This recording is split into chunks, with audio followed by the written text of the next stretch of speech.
Comenzamos con los procedimientos parlamentarios en la Cámara de Diputados de La Rioja. A los efectos de los distintos procedimientos que están contemplados en la Constitución y obviamente están en el reglamento de la Cámara con un poco más de detallismo, vamos a ir viendo los distintos procedimientos que van sucediendo en general y después vamos a ver en particular el de sanción de leyes y el de juicio político, que son los que tienen un procedimiento más complejo. En principio, tenemos que ver uno de los primeros procedimientos es la elección de las autoridades de la Cámara al iniciar el periodo legislativo, que en La Rioja comienza el primer día hábil del mes de marzo hasta el 15 de diciembre, con la apertura de sesiones por parte de la Función Ejecutiva Provincial. A instancias de las sesiones preparatorias que se realizan en el mes de febrero, los distintos diputados se ponen de acuerdo sobre quiénes van a ser las autoridades. Esto sería, por una cuestión natural, el presidente o la presidente de la Cámara es la vicegobernador o el vicegobernador, la vicegobernadora actualmente, y también se elige el vicepresidente primero y el vicepresidente segundo. La función de la vicegobernadora o presidente de la Cámara, en primer lugar, es, como establece la Constitución, reemplazar a la función ejecutiva cuando ésta se encontrara ausente por las distintos causales que después vamos a ver, de acefalía, y también votar en caso de empate. Es decir, que la autoridad, la presidencia de la Cámara, tiene voz, pero no vota solamente en caso de empate. Con respecto a las mayorías exigidas, se exige, digamos, la mayoría de los miembros, la mayoría absoluta de los presentes al efecto. Y la jura de las autoridades de la Cámara ocurrirá en la primera sesión ordinaria, como dije, el primer día hábil del mes de marzo. Otra cuestión interesante que va a suceder el año que viene, porque hay elecciones legislativas en La Rioja y en todo el país, es la incorporación de los diputados electos. Cuando haya renovación parcial, que es el caso del año que viene, que se renuevan en La Rioja, como habíamos visto en la clase anterior, se renueva la mitad de diputados de la Cámara de La Rioja. En la preparatoria de noviembre son convocados los diputados que hayan sido declarados electos por la Justicia Electoral Provincial para que presenten sus diplomas a la Comisión de Justicia, Peticiones, Poderes y Títulos para que evalúe los mismos. Las impugnaciones respecto a los títulos solo puede consistir en la negación de alguna de las calidades exigidas en la Constitución Provincial, es decir, que sea argentino, mayor de edad o con 2 años de residencia en el departamento, con respecto a que le falten algunos de estos requisitos. Y también otra cuestión que puede plantearse ante esta comisión es que haya habido irregularidades en el cuerpo electoral, o sea, al momento de la elección en el proceso electoral. Tiene todo un procedimiento que no lo vamos a ver, que está en el reglamento de la Cámara con respecto a cuándo prosperaran las impugnaciones. El único caso que podemos traer más reciente fue cuando no se le acepta el título a Felipe Álvarez, que si hubiéramos estado en clase presencial lo hubiéramos desarrollado al tema, porque sería un caso de precedente legislativo, ¿no es cierto?, en La Rioja. Luego tenemos el procedimiento del desafuero, que ya les indiqué lo vean del Word del aula, que está bien desarrollado. Obviamente el desafuero va con el tema de las inmunidades, y también hay un lindo cuadrito al final del apunte comparando el desafuero con el juicio político, que son los dos mecanismos para quitarle, digamos, las inmunidades a los funcionarios que así lo establece la Constitución. Después, otra facultad que tiene la Cámara es de aplicar una sanción disciplinaria con respecto a corregir a cualquiera de los diputados por desorden de conducta en el ejercicio de sus funciones o ausentismo notorio e injustificado. También tiene una facultad extrema, que sería excluirlo de su seno por inhabilidad física, psíquica, moral o legal sobreviniente a su incorporación. Entonces, esto es una facultad propia del cuerpo legislativo. Luego tenemos la facultad de interpelar a los ministros, que en este caso se aprobará por resolución con un tercio de los miembros presentes, para llamar a cualquier ministro de la función ejecutiva para pedirle explicaciones o informes que estime conveniente. Por supuesto, los temas sobre los que le va a pedir explicación deben ser remitidos 48 horas antes para que la persona en cabeza del ministro pueda preparar la explicación correspondiente.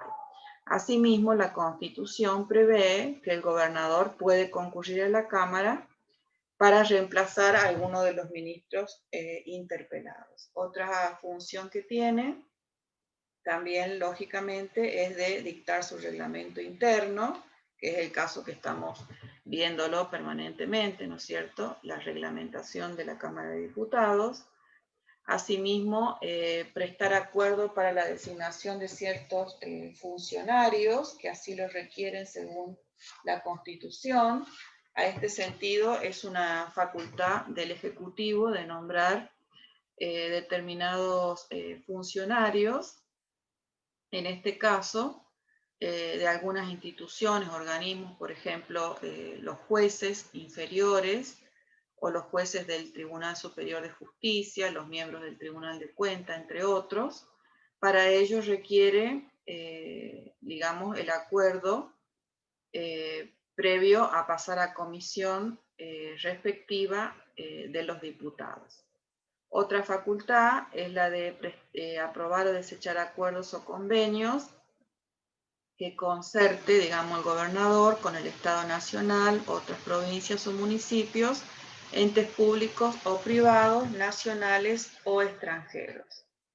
Designar también comisiones de investigación en cualquier organismo de la administración pública, provincial o entidades privadas, cuando estuvieran comprometidos intereses del Estado provincial, y obviamente no deberá interferir en este tema de crear comisiones con las facultades que tienen otros organismos naturalmente, como serían los organismos de la función judicial. Asimismo, tiene la facultad de pedir allanamiento, pero como ustedes saben, debe requerírsela al juez competente cuando así lo necesitare la Cámara. Ahora vamos a ver el procedimiento específico de la sanción de leyes, que está, como aclaro nuevamente, en la Constitución provincial y también, lógicamente, todas las particularidades en el reglamento de la Cámara de Diputados. Asimismo, en la página oficial de la función legislativa también hay un cuadro donde se muestra cómo es el procedimiento de la sanción de las leyes en La Rioja. En principio tenemos que decir que puede tener origen cualquier proyecto de ley en uno o más diputados, en el gobernador, en el Tribunal de Justicia. Con respecto a esta facultad, solamente el Tribunal Superior podrá originar proyectos que tienen que ver con como cabeza de la función judicial, no con otras cuestiones generales, y también el de la iniciativa popular, que está regulado como un ejercicio del derecho a la democracia participativa del pueblo. Ante esto quiero aclarar que no se han conocido hasta el día de hoy proyectos por este mecanismo de iniciativa popular en La Rioja. En principio tenemos que decir que un proyecto que fuere desechado totalmente por la Cámara no puede tratarse en ese año. Recordemos que el sistema en La Rioja es unicameral y comienza el primer día hábil del mes de marzo al 15 de diciembre de cada año. Los proyectos deben presentarse bajo la forma escrita firmada por el autor o los autores, con un mensaje si provenieran del gobernador o de miembros del Tribunal Superior de Justicia, y con los, digamos, antecedentes si provenieran de los diputados o iniciativa popular. Y también en soporte digital a este fin, para que sea distribuido entre todos los diputados para que tengan conocimiento de los asuntos ingresados. Para el procedimiento que se sigue una vez que ingresó por mesa de entrada, se va a anunciar en la sesión siguiente, ¿no es cierto?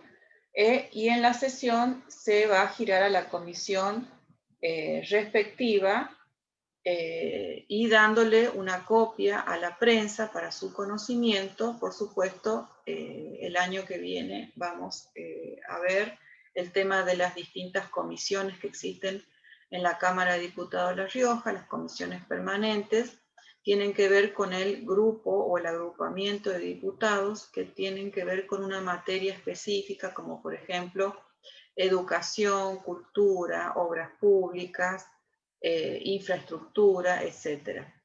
Entonces, según se trate el tema del proyecto, se girará a la comisión respectiva. Por supuesto que en los proyectos pueden también estar incluida más de una comisión, porque así lo amerita el tema.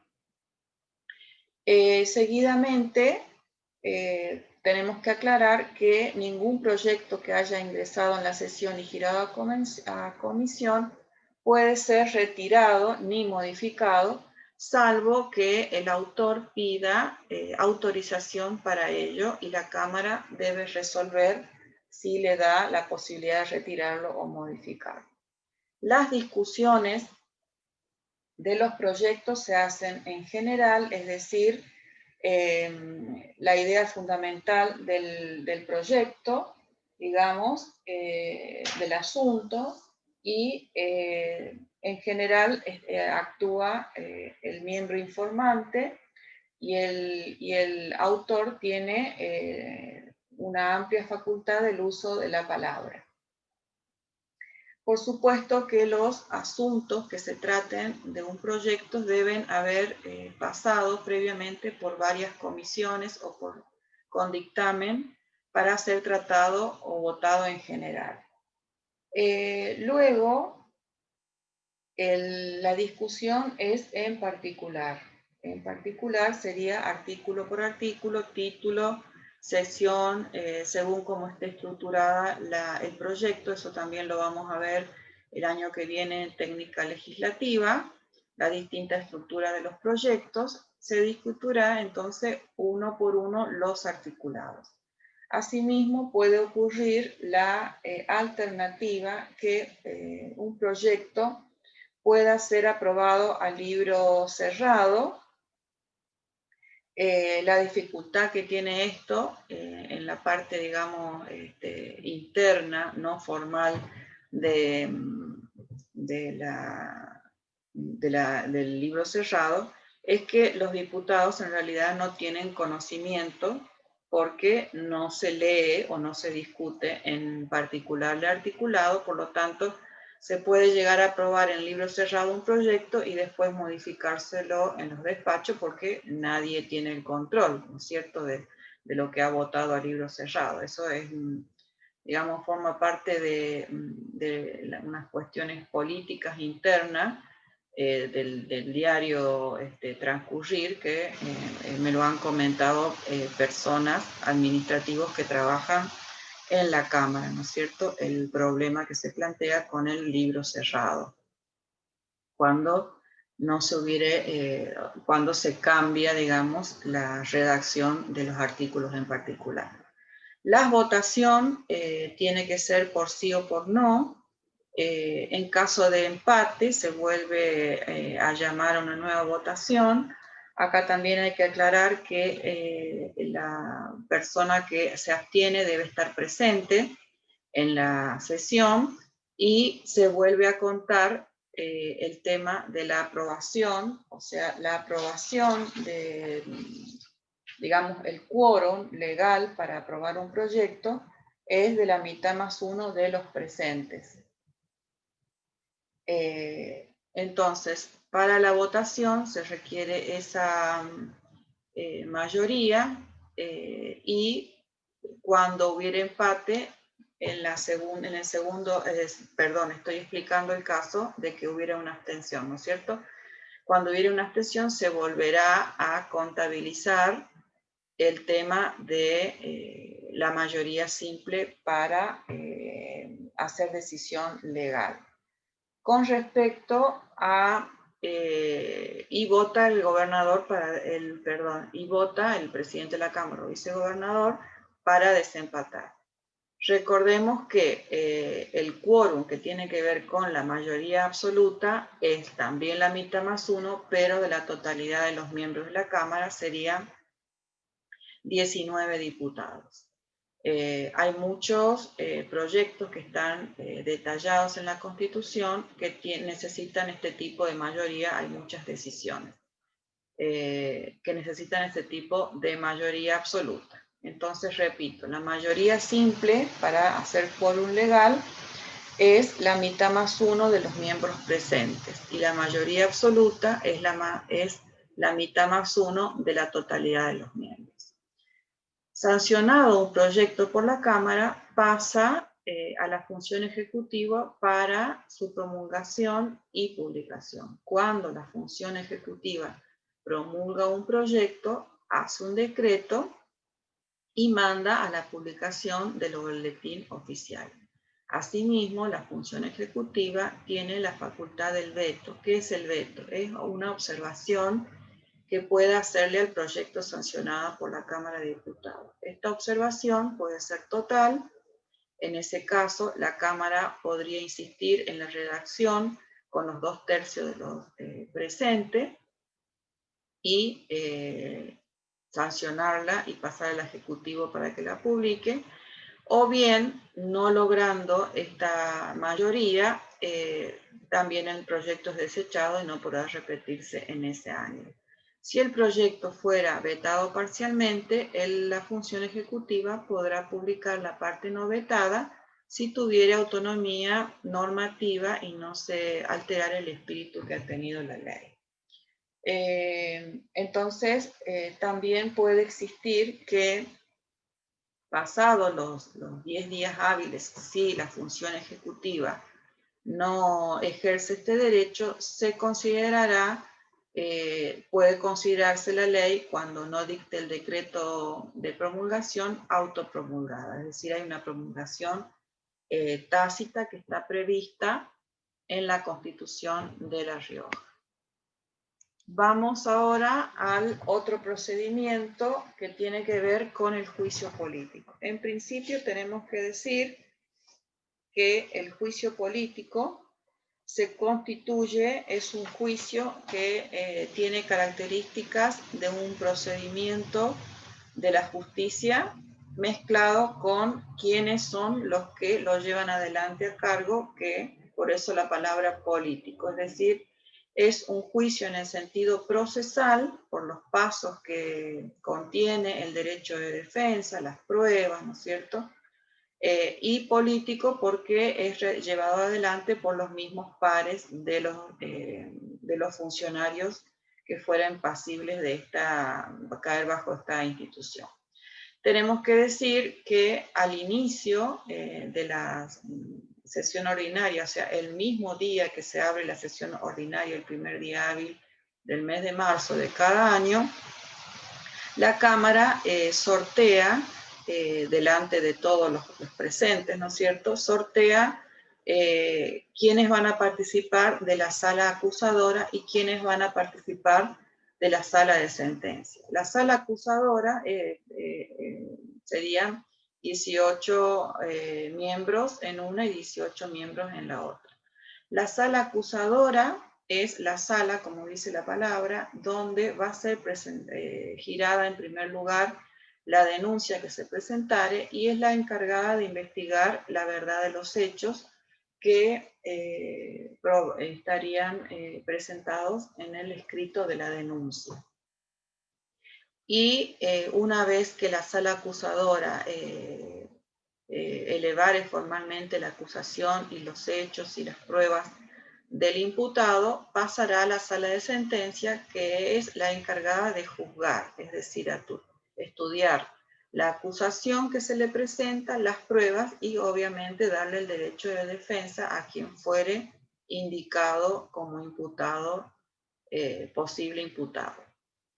Bien, vamos primero, entonces este sería en general la estructura para el juicio político.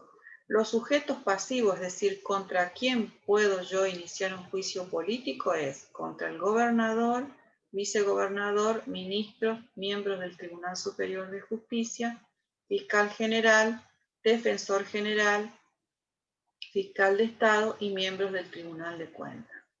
Los sujetos activos, es decir, quiénes son los que pueden iniciar por denuncia a uno de estos funcionarios descriptos, es cualquier ciudadano que fuere, digamos, elector en esta provincia.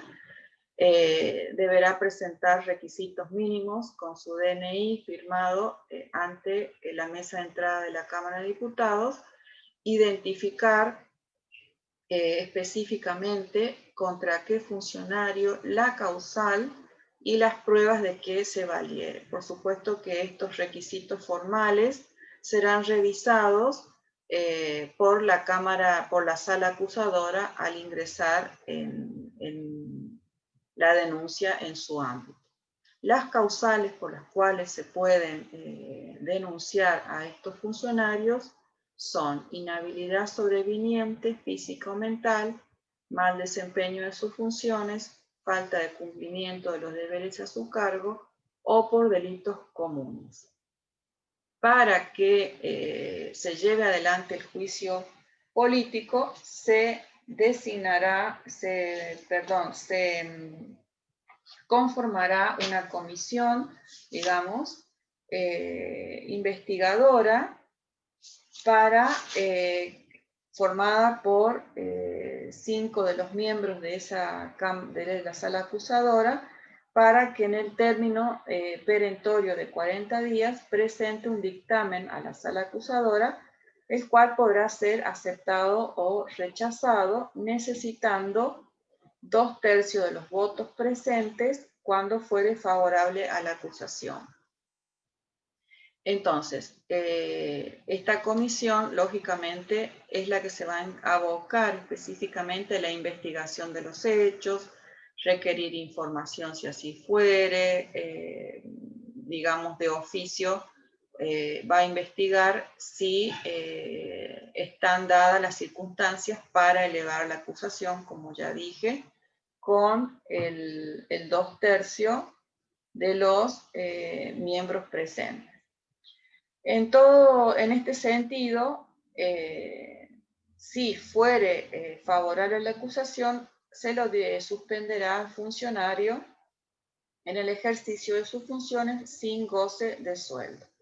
Una vez lograda esta mayoría, pasará a la sala de sentencia, digamos, que nombrará la sala acusadora nombrará 3 de sus miembros para que lo sostenga ante la sala acusadora, ante la sala de sentencia, quien se abocará inmediatamente al estudio de lo presentado por la sala acusadora. Vencido el trámite de los 30 días sin que haya fallo condenatorio, el acusado puede volver a sus funciones con derecho a percibir los haberes no cobrados. El acusado, para que fuera acusado, digamos, deberá obtenerse una mayoría absoluta, que sería 2/3 de los miembros de la sala de sentencia. La votación deberá registrarse en el acta y deberá especificarse si hubiere varios cargos por los cuales se lo denuncia, es decir, varias causales, deberá especificarse en todo momento claramente por qué causal se lo acusa. El efecto que tiene esta acusación es destituirlo al acusado.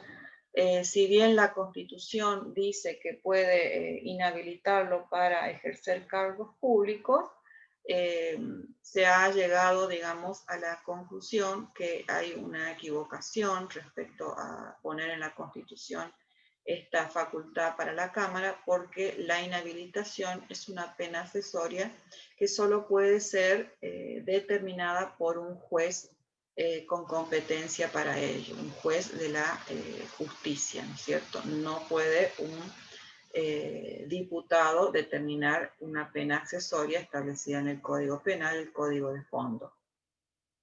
Si fuere alguna cuestión que tenga que ser sometida a los tribunales ordinarios, el imputado queda sujeto a ser juzgado, ¿no es cierto?, por los tribunales ordinarios.